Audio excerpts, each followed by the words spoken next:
नमस्कार, times of Swaraj में आप सबों का स्वागत है। मैं हूं संतोष सिंह और आज हम टाइम्स ऑफ स्वराज में चर्चा कर रहे हैं रोहिणी आचार्य के उस ट्वीट का, जिस ट्वीट से अचानक बिहार की राजनीति गर्मा गई है। वैसे ट्वीट का जो मजमून है वो मजमून कहीं न कहीं नीतीश कुमार के कल के उस भाषण का है जिसमें उन्होंने परिवारवाद पर तंज कसा था।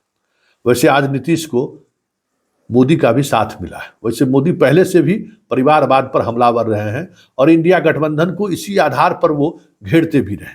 खैर, अभी राजनीति में वो सारी चीजें ऐसी हैं जिनको लेकर इस तरीके की कयास लगना स्वाभाविक है।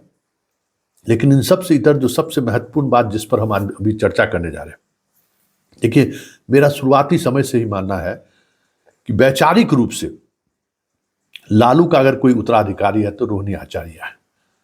भले वो चुनाव आए, लड़े या न लड़े, सक्रिय राजनीति में वो आए चाहे नहीं आए, लेकिन जिस अंदाज में वो ट्वीट करती है, मतलब अब एक्स पर जो लिखती है, वो अंदाज हमेशा उसका मारक रहा है, जबरदस्त। इसमें कोई दो मत नहीं रहा है। अभी तक पिछले 1-1.5 महीने से नीतीश कुमार अकेले फील्डिंग बैटिंग कर रहे थे और नीतीश कुमार के आसपास के कुछ लोग उसको हवा दे रहे थे।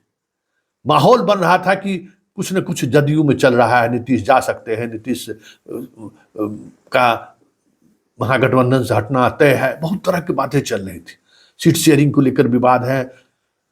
लेकिन पहली बार लालू परिवार का कोई व्यक्ति इस तरीके से नीतीश पर वैचारिक हमला बोला है।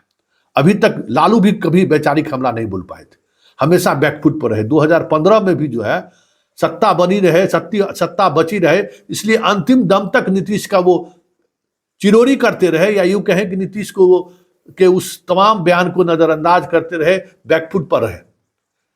लेकिन इस बार पहली बार रोहिणी आचार्य ने वो तेवर, वो तल्ख अंदाज दिखाई है और उन्होंने नीतीश कुमार की उस तमाम वैचारिकता पर ही सवाल खड़ा कर दिया है जिसको लेकर चर्चा भले सभी लोगों की जुबान पर हो। इस तरीके से किसी ने नीतीश पर वैचारिक हमला नहीं बोला था। रोहिणी ने वैचारिक हमला बोलकर वो दिखा दिया कि अब जिसको सत्ता में रहना है सत्ता में रहें, मतलब भाई को सत्ता चाहिए, पिताजी को सत्ता चाहिए, आप सत्ता में रहिए, आप चिरोड़ी करिए, लेकिन मैं जो जिस वाकपटुता का, जिस वैचारिकता के आधार पर चीज़ों को रखता रहा हूँ सोशल मीडिया में, मैं रखता रहूँगा।